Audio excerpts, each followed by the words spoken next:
Hello friends, good morning.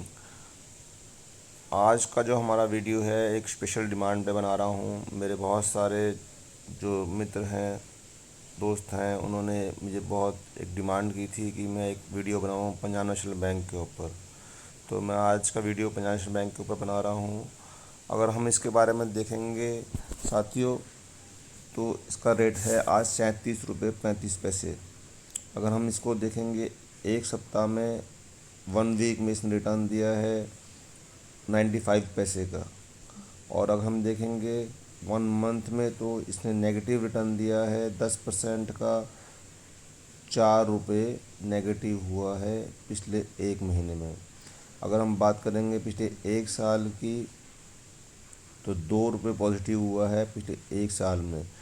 तो कहने का मतलब आप ये समझिए कि लगभग जहाँ ये शेयर था पिछले 1 साल से उसके इर्द गिर्द ही घूम रहा है। हमारे हिंदुस्तान में एक बहुत बड़ी बात मैंने देखी है, एक बहुत बड़ी मेरे को बात पता चली है यहाँ हिंदुस्तान में। ये लोग रेट देख के माल खरीदते हैं, ये क्वालिटी देख के माल नहीं खरीदते। और हमारे यहाँ के लोगों को कुछ जानकारी नहीं है, शेयर बाज़ार में जो काम करते हैं बस वो रेट देखते हैं, ये चीज़ सस्ती है, बढ़िया है, ख़रीद लो।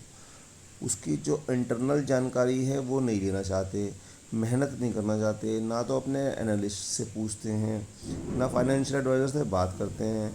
बस जो किसी ने एडवाइस दे दी, जो किसी ने टिप दे दी, उसी पे ख़रीद लिया। अब आप एक बताइए, जिसने 1 साल पहले इसमें पैसा लगाया उसको तो 2% रिटर्न भी नहीं मिला, तो लाभ क्या हुआ? अब जिसने 3 साल पहले पैसा लगाया उसके तो 57% रिटर्न नुकसान हो गए। मैं हमेशा बोलता हूँ कि लॉन्ग टर्म में काम करें, लॉन्ग टर्म में काम करें।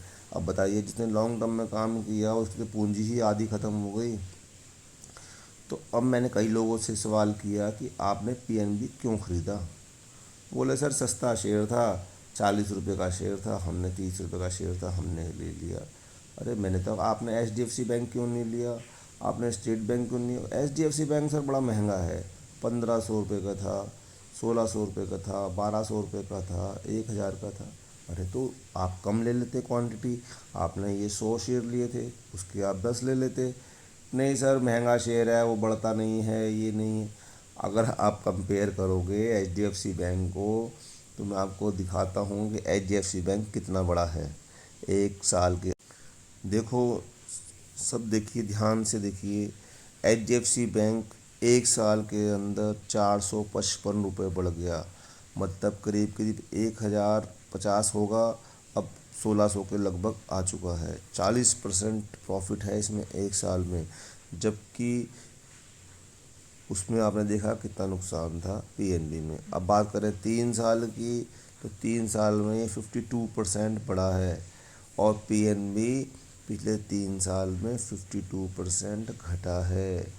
अब अंदाज़ा लगा लीजिए कि कौन सा बैंक महंगा है, कौन सा बैंक सस्ता है। बात करने की ज़्यादा ज़रूरत ही नहीं है, आप छोटे से में समझ गए होंगे। आप शेयर का क्या है, शेयर के रेट देखते हो, मार्केट में कितने रुपए में ट्रेड हो रहा है। आप शेयर की वैल्यू नहीं देखते। हमेशा शेयर की वैल्यू देखनी चाहिए।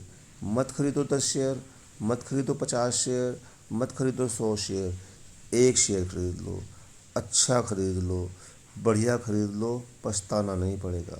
जिसने एचडीएफसी बैंक खरीदा था, 2 शेयर खरीदे थे, किसी ने आज से 3 साल पहले, रकम लगभग 2 गुनी के आसपास हो गई। जिसने खरीदे थे पीएनबी के शेयर, 100 शेयर खरीदे थे, रकम लगभग आधी हो गई।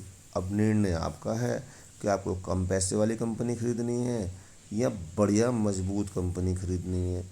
लोग सोचते हैं कि सस्ता शेयर है, जल्दी भगेगा, हम जल्दी अमीर बन जाएंगे। मैं आपको बताना चाहता हूँ, जो टीवी पे एनालिस्ट बैठे हैं या जो टिप्स देते हैं, वो खुद भी इन घटिया शेयरों को नहीं खरीदते। अगर मेरी गारंटी है, आप उनसे उनका पोर्टफोलियो चेक कर लें, तो उनके पोर्टफोलियो में आपको एचडीएफसी बैंक ही मिलेगा। वो राय ज़रूर देते हैं कि पीएनबी खरीद लो, ये खरीद लो, वो खरीद लो, 2 रुपये बढ़ जाएगा, 3 रुपये बढ़ जाएगा, 52 रुपये खरीदो, 50 का स्टॉप लॉस लगाओ, 53 रुपये बेच दो। अरे ये क्या तरीका हुआ?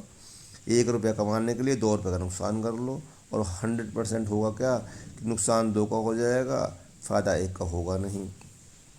हमारे यहाँ क्या चालन है कि लोग फंडामेंटल देखते नहीं है, टेक्निकल देखते नहीं है, बस जब मन आया शेयर खरीद लिया। अब देखिए फ्रेंड्स, अगर हम बात करें पीएनबी के टेक्निकल लेवल्स की, तो 20 डेज़ जो मूविंग एक्सपोनेंशियल इसकी है वो 37 रुपीज़ पे है, जिसके ये नीचे है। अगर हम बात करें 50 डेज़ मूविंग एवरेज की, तो 38 रुपीज़ 50 है ऐसा है, जिसके कि ये नीचे है। अगर हम 100 डेज़ की बात करें तो उसके भी नीचे है। और अगर हम बात करें 200 डेज़ मूविंग एवरेज की, तो ये उसके भी नीचे है, क्योंकि देख लीजिए करंट भाव इसका 37 रुपीज़ 30 पैसा है। तो मेरा आपसे ये गुजारिश है, मेरा आपसे ये केवल ये कहना है कि ऐसे शेयरों में पैसा मत लगाएं जहां कि आपको लगे कि आपका पैसा उड़ जाएगा। पैसा वहां लगाएं जहां पर पैसा धीरे धीरे बढ़े। पैसे को उड़ाइए मत, पैसे को भगाइए मत, पैसे को पैसा समझिए। पैसे से ऐसा मत समझिए कि ये पैसा मेरा है और इस पैसे को मुझे जो है बहुत जल्दी इससे मालदार बनना है। आप ये सोचिए हमेशा कि पैसा है मेरा, मुझे धीरे धीरे पैसा आगे बढ़ाना है।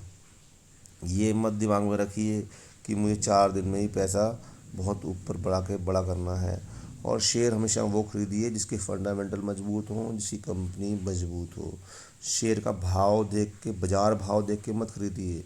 शेयर की इंट्रिंसिक वैल्यू देखिए कि उसकी इंट्रिंसिक वैल्यू क्या है, रेवेन्यू क्या है, ग्रोथ क्या है, इस हिसाब से शेयर खरीदिए। तो दोस्तों, अगर आपका पीएनबी है तो प्लीज़ मुझे कमेंट करके बताएं कि आपका पीएनबी है, आपने कब ख़रीदा था, आपको कितना प्रॉफिट हुआ, कितना लॉस हुआ, या किसके कहने से आपने शेयर ख़रीदा था। अगर आपको मेरा वीडियो पसंद आए तो प्लीज़ इसको सब्सक्राइब करें और मेरे चैनल को लाइक करें, जिससे कि आपको रोज़ नई नई जानकारी मिलती रहे। धन्यवाद दोस्तों।